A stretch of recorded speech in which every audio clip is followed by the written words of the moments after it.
رب زدنی علما رب زدنی علما۔ میرے محترم بھائیوں، اسلام ایک مکمل ضابطہ حیات ہے جس میں اللہ سبحانہ و تعالی نے اس کائنات کے اندر بسنے والے جتنے انسان ہیں اور ان انسانوں کے جتنے مسائل ہیں، مصائب ہیں، امراض ہیں، پریشانیاں ہیں، دکھ ہیں، درد ہیں، غم ہیں، رنج ہیں، ان تمام کا حل بتلایا ہے۔ ضرورت اس امر کی ہے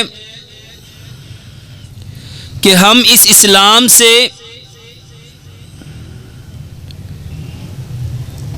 اپنے ہر مسئلے کا حل تلاش کرتے، مگر افسوس ہم نے آج اسلام کو مسجد اور مدرسے کی چار دیواری تک محدود کر دیا، اور یہی سبب ہے کہ آج پوری دنیا میں سب سے زیادہ جو لوگ ذبوحالی کا شکار ہیں، پستی کا شکار ہیں، پریشانیوں کا شکار ہیں، آزمائشوں کا شکار ہیں، تکلیفوں تنگیوں کا شکار ہیں، وہ مسلمان ہیں۔ میرے محترم بھائیوں، دین کیا ہے؟ اللہ سبحانہ و تعالیٰ کے حکموں کو پیارے پیغمبر جناب محمد صلی اللہ علیہ وآلہ وسلم کے طریقے کے مطابق کرنا۔ نبی صلی اللہ علیہ وآلہ وسلم نے ارشاد فرمایا، کل قیامت کا دن ہوگا، اللہ منبر پہ مجھے کھڑا کرے گا اور اللہ فرمائے گا جس کا عمل پیارے پیغمبر جناب محمد صلی اللہ علیہ وآلہ وسلم کے عمل جیسا ہے وہ آج قابل قبول ہے، اور جس کا عمل پیارے پیغمبر جناب محمد صلی اللہ علیہ وآلہ وسلم کے طریقے کے مطابق نہیں ہے، آج وہ مردود ہے۔ میرے محترم بھائیوں اور بہنوں، اس کائنات میں صرف ایک ضابطہ جو آپ کے ہر مسئلے کا حل ہے، ایک قانون، ایک طریقہ، ایک ہستی، وہ صرف پیارے پیغمبر جناب محمد صلی اللہ علیہ وآلہ وسلم کی ہے۔ جو اس طریقے پہ اپنے آپ کو ڈھال لے گا، میرے محترم بھائیوں، وہ دونوں جہانوں میں عزت پا جائے گا۔ چاہے آپ کا اٹھنا ہو، بیٹھنا ہو، کھانا ہو، پینا ہو، سونا ہو، جاگنا ہو، دیکھنا ہو، بولنا ہو، مسکرانا ہو، آپ کے گھر کا کوئی عمل، کوئی طریقہ، آپ کے معاشرے کا کوئی، میرے محترم بھائیوں اور بہنوں، ایسا عمل، کائنات کے ہر عمل کو ہمیں صرف پیارے پیغمبر جناب محمد صلی اللہ علیہ وآلہ وسلم کے طریقے کے مطابق کرنا ہے۔ اور اگر ہم،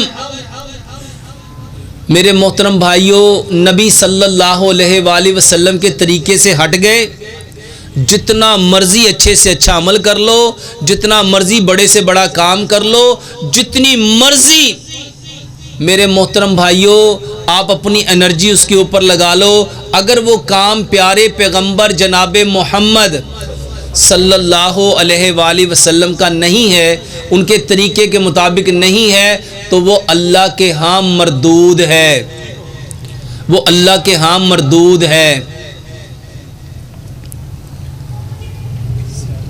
اس کائنات کے اندر اللہ سبحانہ وتعالی نے میرے محترم بھائیوں نبی صلی اللہ علیہ وآلہ وسلم کو ماڈل بنایا ہے، نمونہ بنایا ہے، اور ہمارے لیے بہترین اسوہ حسنہ پیارے پیغمبر جناب محمد صلی اللہ علیہ وآلہ وسلم کی ذات ہے.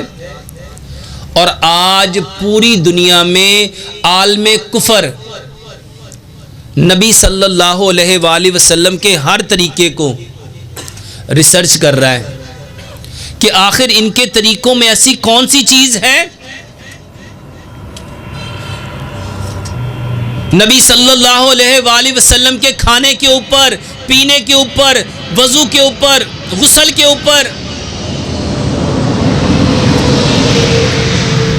نبی صلی اللہ علیہ وآلہ وسلم کے نماز کے ایک ایک انداز کے اوپر قیام کیوں کرنا تھا، قیام میں اپنے پاؤں اپنے سینے کے مطابق کیوں کھولنے تھے، اپنے ہاتھوں کو تکبیر تحریمہ میں کانوں کی لو تک کیوں لے کے جانا تھا، رکوع میں جاتے ہوئے، رکوع سے اٹھتے ہوئے اپنے ہاتھ کندھے تک کیوں اٹھانے تھے، ہاتھ کو سینے پہ کیوں باندھنا تھا، رکوع میں ساری ہڈیاں سیدھی کیوں کرنی تھی. واللہ ایک ایک بات کے اوپر پوری ریسرچ ہے. اور وہ لوگ جان گئے کہ یہ وہ طریقے ہیں جس سے دونوں جہانوں کی کامیابی کو پایا جا سکتا ہے، صرف دنیا میں نہیں. میرے محترم بھائیوں، اس کائنات کی سب سے بڑی حقیقت پیارے پیغمبر جناب محمد صلی اللہ علیہ وآلہ وسلم کا ایک ایک عمل دنیا کے لیے ایک نمونہ ہے، ایک ماڈل ہے. نبی صلی اللہ علیہ وآلہ وسلم نے، میرے محترم بھائیوں، حضرت علی رضی اللہ تعالیٰ عنہ کی آنکھوں میں جو لعاب لگایا نا، اس کے اوپر ریسرچ ہو رہی ہے. وہ صحابی کا ڈیلا باہر آ گیا، چہرے پہ لٹک گیا، وہ اس لٹکے ہوئے ڈیلے کے ساتھ نبی صلی اللہ علیہ وآلہ وسلم کے پاس آیا. نبی صلی اللہ علیہ وآلہ وسلم نے اپنا لعاب دہن اس کی آنکھ میں لگایا اور واپس رکھ دیا. وہ صحابی کہتے وہ آنکھ ساری زندگی دوسری آنکھ سے زیادہ روشن رہی.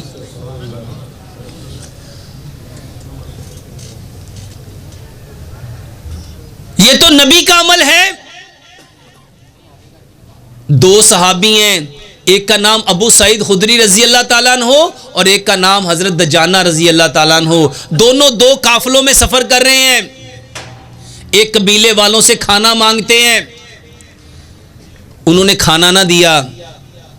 اسی اسنا میں اس قبیلے کے سردار کو، ایک قبیلے کے سردار کو سانپ نے کاٹا، ایک قبیلے کے سردار کو بچھو نے کاٹا. بہت علاج معالجہ کیا لیکن کوئی افاقہ نہ ہوا. انہوں نے کہا یہ قافلے والے آئے ہیں، جاؤ جا کے ان سے پوچھو ان کے پاس کوئی علاج ہو. وہ آئے، انہوں نے پوچھا، صحابہ نے کہا علاج ہے، بتائیں گے نہیں؟ ہم نے آپ سے کھانا مانگا تھا، آپ نے کھانا دینے سے انکار کر دیا. ایک صحابی کے بارے میں آتا ہے انہوں نے 60 بکریوں کے عوض اور ایک صحابی نے 100 بکریوں کے عوض طے پایا کہ علاج بتاؤں گا لیکن مجھے اتنی بکریاں چاہیے. علاج کیا. علاج کیا تھا؟ سورۃ فاتحہ پڑھی اور اپنا تھوک اس کے اوپر لگا دیا. وہ سردار لمحوں میں بھلا چنگا ہو گیا. صحابہ میں دو رائے ہوئی کہ بکریوں سے نفع لیا جائے یا نہ لیا جائے. کچھ صحابہ نے کہا نہیں پہلے جا کے پوچھیں گے یہ عمل صحیح بھی ہے. نبی صلی اللہ علیہ وآلہ وسلم کی بارگاہ میں پہنچے، یہ سارا واقعہ سنایا. اللہ اکبر. نبی صلی اللہ علیہ وآلہ وسلم نے صحابی سے پوچھا تو نے کیا کیا؟ اللہ کے نبی میں نے سورۃ فاتحہ پڑھی اور تھوک لگا دیا. فرمایا تجھے کس نے بتایا کہ سورۃ فاتحہ جو ہے یہ شافیہ بھی ہے؟ تو نبی صلی اللہ علیہ وسلم نے اللہ فرمایا ان بکریوں میں میرا حصہ بھی رکھنا. ان بکریوں میں میرے محترم بھائیوں، آج یورپ نے ریسرچ کی یہ منہ کے اندر جو لعاب ہے یہ پوری ایک تھراپی ہے، پورا ایک علاج ہے، اور جس کو آج سائنس سلائیوا تھراپی کہتا ہے۔ بتانے والے کون؟ پیارے پیغمبر جناب محمد صلی اللہ علیہ وآلہ وسلم۔ اور آج عمل کرنے والے کون؟ میں تو اکثر لوگوں کو بتاتا ہوں، بھائی صاحب بہت سارے لوگ کہتے ہیں وہ تو نبی کا لعاب تھا، کیا ان کے لعاب جیسا لعاب ہمارا ہو سکتا ہے؟ میں نے کہا بھائی صاحب نبی کا ہر عمل ہمارے لیے سنت ہے، نبی کا ہر عمل، اور صحابہ نے اس عمل پہ طریقے پہ عمل کر کے